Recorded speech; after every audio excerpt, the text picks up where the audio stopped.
Sumuko sa tanggapan ng MMDA sa Quezon City ang taxi driver na itinuturong nagwasiwas umano sa isang traffic constable habang nakakapit sa hood ng sasakyan sa Commonwealth flyover kahapon.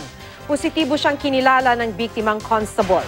Ang ipinagtataka ngayon ng mga otoridad, bakit iba ang sasakyang dala ng driver sa mismong taxi na nakunan sa video pero iisa lang ang plate number. Makibalita tayo kay Chona Carion. Nakunang nagpagewang-gewang ang taksing ito habang paakyat ng Commonwealth flyover sa Quezon City.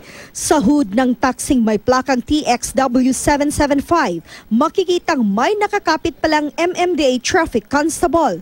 Tila iwinawasiwas ng taxi ang traffic constable na kinilalang si Rolando Perez hanggang sa mahulog siya mula sa hood.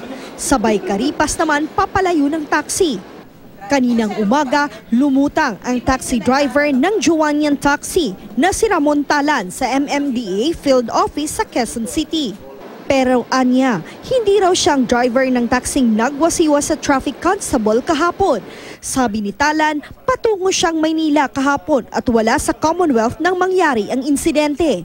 Nagulat na lang daw siya nang makita ang kanyang mukha sa TV kagabi. At itinuturong salarin na nagtangkang tumakas sa MMDA Traffic Constable. Dala ni Talan sa kanyang pagpunta sa tanggapan ng MMDA ang kanyang taxi na Nissan Sentra na may plaka ring TXW775. Ipinunto ni Talan na hindi Nissan Sentra ang sasakyan na nasa video, kundi isang Toyota Vios.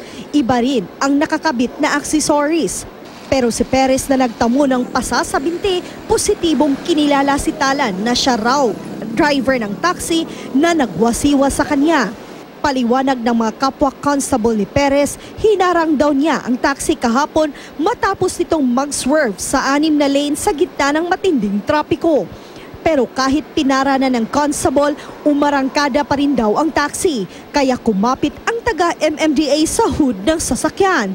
Iimbestigahan daw ngayon ng Land Transportation Office kung bakit magkaiba ang sasakyan pero pareho ng plaka. Lumalabas dito, magkaibang sasakyan pero isa yung plaka. Isa dito ay peke. Ang tingin natin dito, they're trying to skirt around the incident. We're seriously looking at revoking the license of Mr. Talan. Kahapon, sinabi ni LTFRB board member Ariel Inton na kahit pa Toyota Vios at hindi Nissan Sentra ang nasa video, ang importante ay maituro ng traffic constable ang driver ng taxi.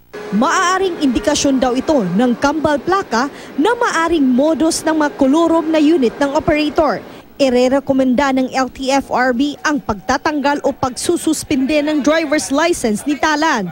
Nakausap na rin ang opisyal ng MMDA ang Juanian Taxi. Itinanggi naman ng mga tauhan ng MMDA ang bali-balitang inaareglo raw sa halagang 100,000 pesos ang kaso dahil sa pagpunta ng mga taga-MMDA sa garahe ng Juanian Taxi sa Marikina City kahapon. Anila, itutuloy ang kaso laban sa driver at operator. Chona Carion, Nagbabalita, Pilipinas.